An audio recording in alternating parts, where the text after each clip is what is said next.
Sakaan ko ang sapa-sapa dito sa may talamanan. Ang turagsoy na ako nadakpan, gihimo kung alinagpang.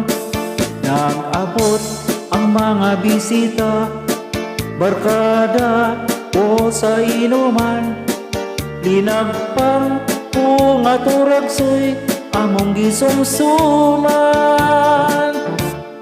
Linagpang kung aturagsoy sa sabaw nagalangoy-langoy.